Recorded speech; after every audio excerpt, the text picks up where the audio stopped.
ભાવનગર જિલ્લામાં ડીએપી અને એનકેપી ખાતરની અછત જોવા મળી રહી છે અને ખેડૂતો ખાતર માટે ધરમના ધક્કા ખાઈ રહ્યા છે। એનકેપીમાં ₹300નો વધારો છતાં નથી મળતું ખાતર। ખેતરમાં ઉભા પાકને મોટા પાયે નુકસાન થવાનો ભય સતાવી રહ્યો છે। બાજરી, જુવાર, કપાસ, મગફળી, ડુંગળીને નુકસાન થવાની ભીતિ સર્જાઈ છે। સમયસર ખાતર મળી રહે તેવી ખેડૂતોએ માંગ કરી છે। અમે ખાતર હાટું 3 દિવસથી ધક્કા ખાવશો, ખાતર હજી મળ્યું નથી। હવે અમારે અત્યારે સિઝનમાં જો જરૂર વસ્તુમાં અત્યારે ખાતર ન મળે તો અમારે કઈ રીતે સિઝન લેવી? અત્યારે અમારે ખાસ જરૂર ખાતર ની પડે।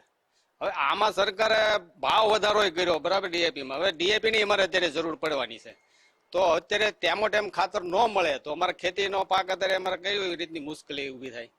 અત્યારે અમે ખાતર હાટું થઈને કેટલા અમે આખો દિવસ બે દી ધક્કા ખાવી। તો ડેપામાં ખાતર આવે ઉપરથી આવે તો અમને એ આપે ને। આ ખાતર સારું થઈને તો અત્યારે એમ ધક્કા જ અમારે ખાવાના કે અમારે વાડીનું કામ કરવાનું? ખાતર હાટું 3 ધક્કા ખાવી છે, ખાતર મળતું નથી। ડેપોમાં એ લોકો હોય તો અહીંયા આપે ને, ઉપરથી ખાતર આવતું નથી। વાવેતરમાં સિંગ, બાજરી, કપાસ બધો મોલ ભેળો પડી ગયો છે। ખાતર ન હોય તો શું કરવાનું? 8 ધક્કા ખાવી છે। તમે કહો ખર્ચો ઘણો થાય। અત્યારે પૈસા નાખ્યા રાખવાના, અત્યારે સમજણું એ તો મળે ત્યારે હાંસું કે મળ્યું એમ, પણ મોલ બધો ભેળો પડી ગયો ખાતરના હિસાબે। ખાતર ક્યાં સમસ્યા મળે છે? 3-4 ધક્કા તો રોજ ખાવી છે।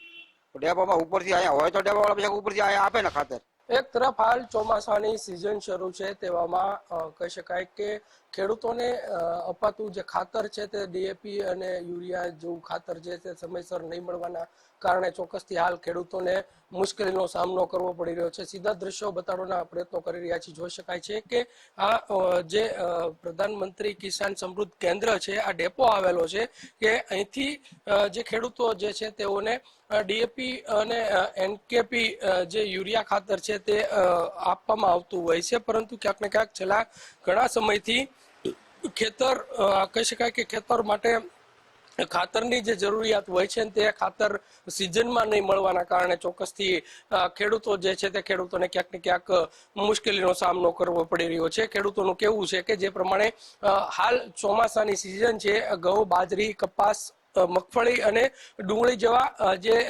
જણસ પાકો છે તેનું વાવેતર તો કરવામાં આવ્યું છે, પરંતુ ક્યાંક ને ક્યાંક યુરિયા ખાતર નિયમિત નહીં મળવાના કારણે ચોક્કસથી જે ભાવનગર જિલ્લાના જે ખેડૂતો છે તેને ક્યાંક ને ક્યાંક પારાવાર મુશ્કેલીનો સામનો કરવો પડી રહ્યો છે। તેનાથી ચોક્કસથી ખેતરમાં રહેલ જે જણસ પાકો છે તે પીળા પડવાની જે કહી શકાય કે સ્થિતિ છે તે સ્થિતિનું નિર્માણ થતું જોવા મળી રહ્યું છે। અનેક વખત રજૂઆત કરવા છતાં પણ ખેડૂતોને સમયસર જે ખાતર છે તે ખાતર નહીં મળવાના કારણે ચોક્કસથી હવે ખેડૂતો મુશ્કેલીમાં મુકાણા છે। બીજી તરફની વાત કરીએ તો ઇફકો દ્વારા ડીએપી, એનકેપી જેવા જે ખાતરો છે તેમાં ₹300નો વધારો કરવા છતાં પણ સમયસર જે ખાતર છે તે ડેપો સુધી નહીં પહોંચતા ખેડૂતોને ક્યાંક ને ક્યાંક ફરી એક વખત પીડા ઉપર પાટું જોવા મળી રહ્યું છે। કેમેરા પર્સન વિજય જાદવની સાથે કુણાલ બાર, ગુજરાત ફર્સ્ટ, ભાવનગર।